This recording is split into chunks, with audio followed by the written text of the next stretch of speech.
La idea de que en medio del campo minado, o de las alambradas, o del desierto, que es real, y cuando se vayan ustedes, vamos al desierto cada uno de nosotros, pero de repente hay como una ilusión y una chispa que va quedando. Y me encantó la frase tuya, hermano, de que la nación va a ganar la pelea, ¿no? Épicamente, pero la nación no pudo ser arrasada, ¿no? Habrá sido arrasada la geografía, seres humanos, pero la nación está ahí todavía grávida de algo que va a venir después del castrismo, ¿no? Como también, y me permito completar la idea, a lo mejor no es tu punto, pero como también la nación, en mi opinión, existió y estaba grávida antes de que tuviera una constitución política en Cuba. Había una nación vigorosísima, fortísima, con niveles de intelectuales, políticos, proletarios, de todo, que era en el exilio. O sea, la nación en el exilio ya era un éxito antes de que empezáramos a darnos machetazos y tuviéramos constituido un poder político que inmediatamente lo que hizo fue en mucho sentido, se evolucionó por un lado y por otro lado tuvimos la línea de violencias políticas en diferentes momentos. O sea,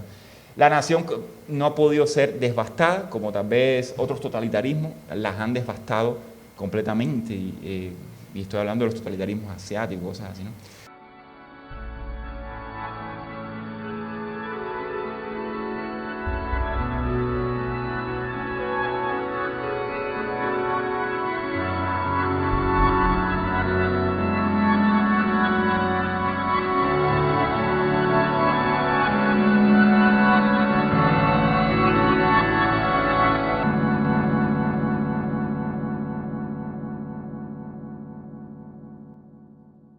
Que los mejores entre nosotros no sobrevivieron.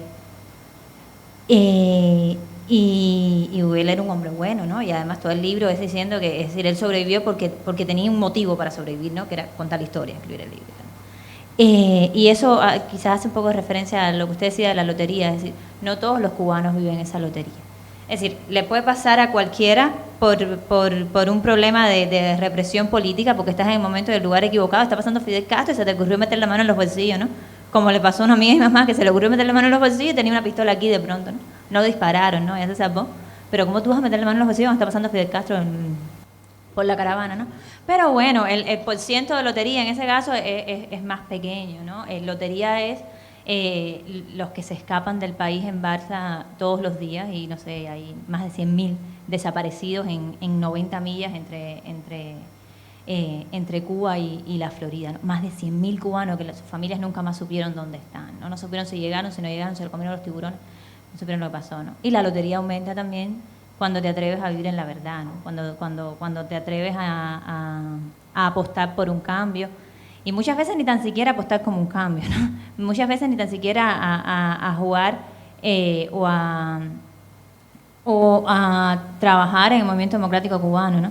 Sino simplemente a decir, no voy a jugar con las reglas del régimen, ¿no? Voy a decirle que no a ir a votar, porque al final no estoy eligiendo a nadie, ¿no? En Cuba hay una cosa que se llama voto unido. Voto unido significa que tú puedes marcar la casilla de arriba y votar por todos, da igual, de todas formas. Pero además le hacen publicidad en la televisión, ¿no? Ya, ese es el nivel de absurdo. Que el gobierno te dice, no gastes el tiempo eligiendo, puedes votar por todos, ¿no? Da igual. Exactamente, el asunto es que hay un solo candidato para cada puesto, ¿no? Entonces, hay varias personas en boleta porque hay varios puestos, simplemente. Es así. Es decir, ese es el absurdo que el mundo, y los cubanos en primer lugar, ¿no? Pero el mundo también se ha dado el lujo de tolerar, ¿no? Con todo lo que eso implica, ¿no? Implica cosas como Venezuela ahora mismo, ¿no? O como Ecuador, o como Daniel Ortega, que hace 2 semanas limpió la mesa de la oposición. Ahora mismo ya no hay más partidos políticos libres en Nicaragua, ¿no? Él dijo que el líder de la oposición no era el líder de la oposición. Eso pasó alrededor del 13 de junio. Alrededor del 13 de junio. Daniel Ortega dijo que el líder de la oposición ya no era el líder de la oposición, que no había sido bien electo, puso a uno confiable para él de líder de la oposición, y al otro le quitó la personalidad jurídica, como se la quitó el resto de los partidos, y ahora mismo es como un Uzbekistán en Nicaragua, ¿no? Y son muy amigos de Cuba, ¿no? Entonces, bueno, nada.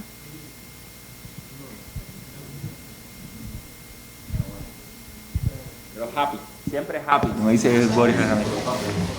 No, es que en medio de eso ahí hay una salida. No, lo que pasa es yo lo que creo de lo que somos, no, por favor. Está bien, no importa. Sí, hay que grabarlo. Iván León.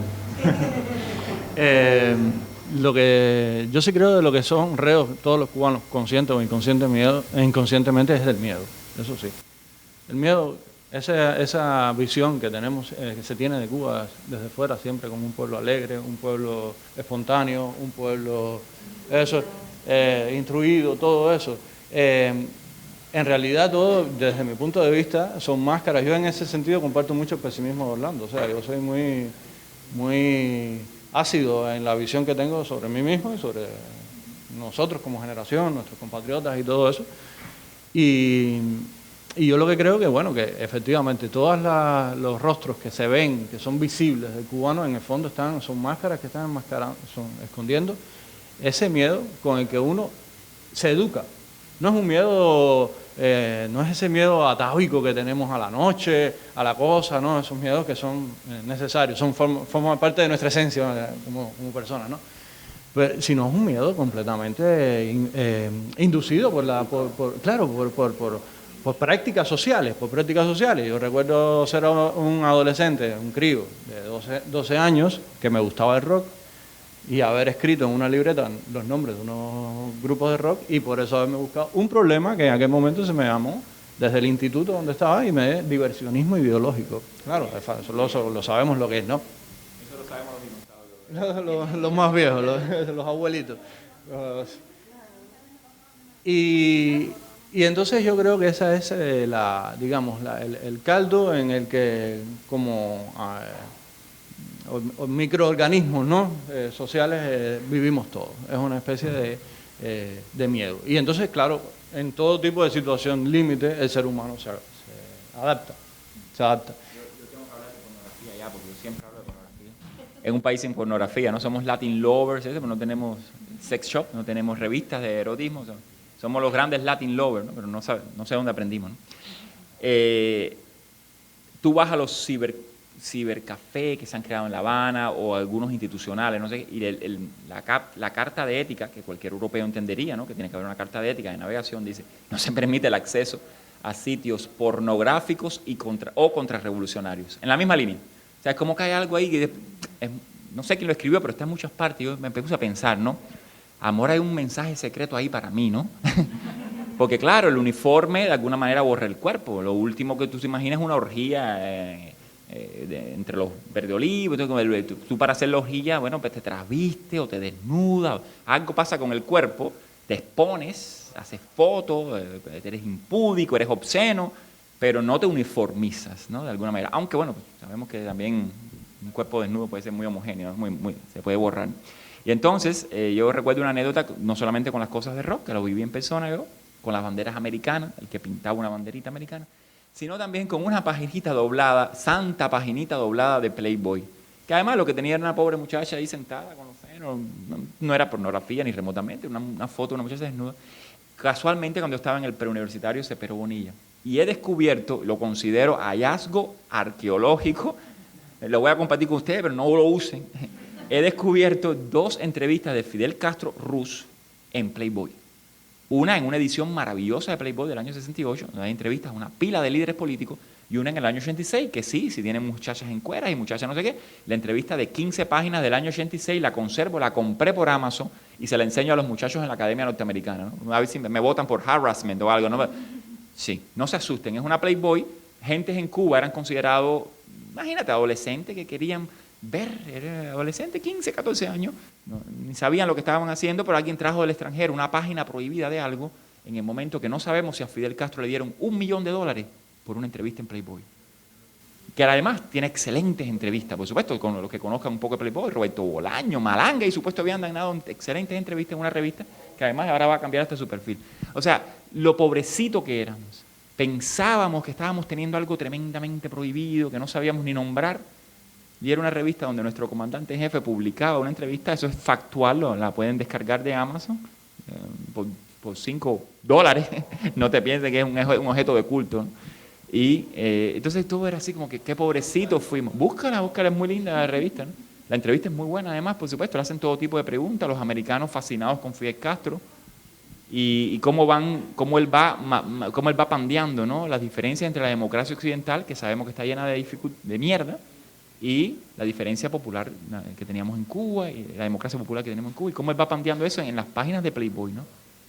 Y cómo, bueno, hay una pregunta que tiene un poco que ver con la libertad corporal, y cómo él va pandeando eso maravillosamente, ¿no? O sea, Fidel Castro fue un hombre libre, en un sentido. Hablaba con senadores norteamericanos en el momento que recibir una carta de Estados Unidos, es mi caso, y de otra familia, te traía problemas. No tenías que declararlo, yo trabajé en biotecnología, ya empezaba a pasar un poco esos 80, pero todavía conozco personas que le exigieron que no podía visitar la casa o no podía vivir en la casa de sus padres, tenía que tener un apartamento aparte, o no podía trabajar en biotecnología en una división de biología molecular, porque su padre no era fiable.